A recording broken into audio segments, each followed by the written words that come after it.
بھارتی news channel یہ سب کچھ یوں ہی نہیں کر رہے ہیں. یہی نہیں، پاکستان پر دباؤ بڑھانے کے لیے اب بھارت نے آزاد جموں کشمیر اور گلگت بلتستان پر حق جتانا شروع کر دیا ہے. تازہ ترین پیش رفت میں بھارتی قومی سلامتی کے جو مشیر ہیں اجیت دیول صاحب، انہوں نے سرکاری ٹیلی ویژن دوردرشن کو ہدایت دی ہے کہ موسم کی خبروں میں آزاد کشمیر کے دارالحکومت مظفر آباد، سرحدی شہر میرپور اور گلگت کو بھی شامل کیا جائے. بھارت کے کئی نجی چینل بھی جو ہیں وہ دوردرشن کی تلقید کر رہے ہیں. یہ واضح اشارہ ہے اس بات کا کہ بھارت جو ہے معاملات کو کس طرف دھکیل رہا ہے. اہم سوال اب یہ ہے کہ بھارت کی غیر روایتی حکمت عملی اور مہم جوئی کے جواب میں پاکستان کی جو روایتی سفارتکاری ہے وہ کارگر ہو سکتی ہے نہیں. مقبوضہ کشمیر میں بھارت کے جارحانہ اقدامات کے مقابلے میں کیا ہمارا رد عمل جو ہے اب تک وہ کمزور رہا ہے؟ کیا ہم بھارت پر اب تک کوئی دباؤ ڈال سکے یا خود اپنے بیانات اور تقاریر سن کر اور سنا کر جو ہے خوش و مطمئن ہو جاتے ہیں؟ کیا وقت گزرنے کے ساتھ ساتھ جو ہے مقبوضہ کشمیر پر بھارت کی گرفت جو ہے مضبوط ہو رہی ہے؟ اور پاکستان کے پاس سب سے بڑا سوال یہ کہ اور کیا راستے ہیں کہ جن پر ہم عمل کر سکتے ہیں؟ روایتی سفارتکاری تو ہوتی رہے گی. آج ہم انہی اہم سوالات پر بات کریں کہ بھارت کی حکمت عملی پہ تو ہم بات کرتے رہتے، کچھ آج اپنے اوپر شروع تنقید کر کے دیکھتے ہیں کہ ہمارا کیا رویہ ہے کہ جب بھارت اتنا زیادہ ہم دیکھتے ہیں کہ خود سری میں مبتلا ہے، مہم جوئی کر رہا ہے، ہمارا میڈیا، ہمارے سیاستدان، ہماری سیاسی جماعتیں، ان کا کیا رد عمل ہے؟ کیا ہم اس پوری کہتے ہیں نا اس مسئلے پہ بات بھی کرتے ہیں؟ ہمارے نیشنل ڈسکورس کا حصہ ہے بھی کہ نہیں؟ جی دیکھیے، ہمارے نیشنل ڈسکورس کا یہ اوکیجنل حصہ بنتا ہے جب کوئی ڈیولپمنٹ ایسی ہوتی ہے جس سے توجہ ہماری مرکوز ہو جائے کہیں غلطی سے. ورنہ آپ دیکھ لیجیے 5 اگست کے بعد سے جو آخری بڑا ایونٹ ہوا تھا وہ جب پرائم منسٹر نے UN میں تقریر کی تھی، تو ہمارا اپنا خیال یہ تھا کہ یہ سٹارٹ پوائنٹ ہوگا اور پاکستان بھی اس کے اوپر بلڈ کرتا رہے گا اور بلڈ کرے گا مختلف قسم کے جو پریشر جس کی آپ بات کر رہے تھے.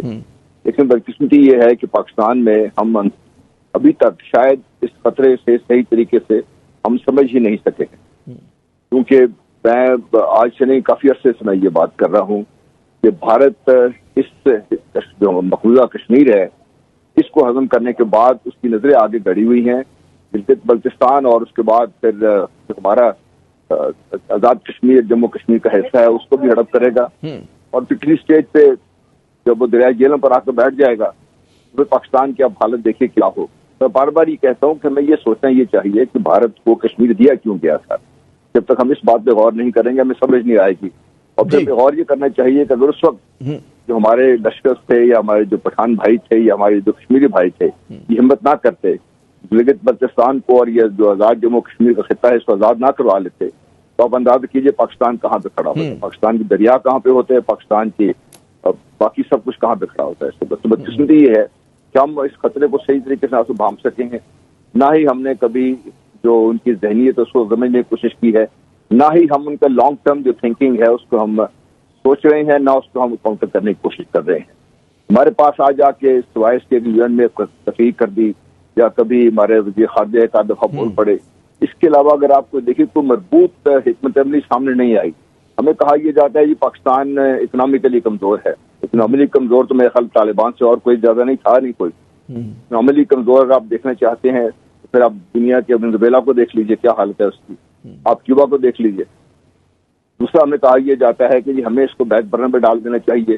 ہمیں سمجھ نہیں آ رہی کہ یہ ٹائم سینسٹیو ہے، جتنا ہم بھارت کو زیادہ ٹائم دیں گے وہ اتنا ہی بھارت اس کی گرفت جو ہے مقبوضہ کشمیر پر اور مضبوط ہو جائے گی. اچھا، میں چاہوں گا کہ یہی سوال ہم آتے ہیں کہ جو بھارت ریشہ دوانیاں کر رہے ہیں اور جو کچھ اس کے عزائم اس پہ بات کرتے ہیں، پہلے ذرا کچھ اپنے اوپر نعیم خالد لودھی صاحب جو شروع میں بات ہوئی تھی کہ ہم اپنے اوپر کچھ تنقید کر کے دیکھتے ہیں کہ ہمارے قومی بیانیے میں ہمیں بھارت اتنا نظر نہیں آتا. بھارت کی فوکس جو ان کا میڈیا ہو، سیاسی جماعتیں، حکومت ہوں، پاکستان دشمنی میں بالکل وہ فوکسڈ ہیں، ادھر ادھر نہیں ہوتی، جبکہ ہمارے جو ہے مطلب ہے بال سے نظر ہٹ جاتی ہے اور اسی لیے اکثر ہم دیکھتے ہیں کہ وکٹوں میں بال آ بھی رہی ہے.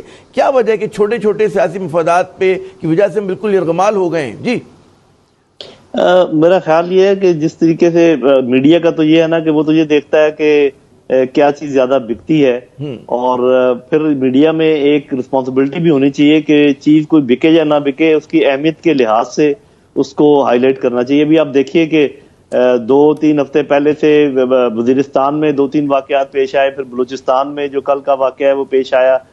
روزانہ کی بنیاد پر یہ ہاٹ رکھی جاتی ہے LOC، اور جب تک کہ ISPR کا کوئی بیان نہ آ جائے وہ بھی بس ایک دفعہ اس کو دہرا دیا جاتا ہے کہ جی ISPR نے کہا کہ یہ بمباری ہوئی اور اتنے لوگ شہید ہو گئے.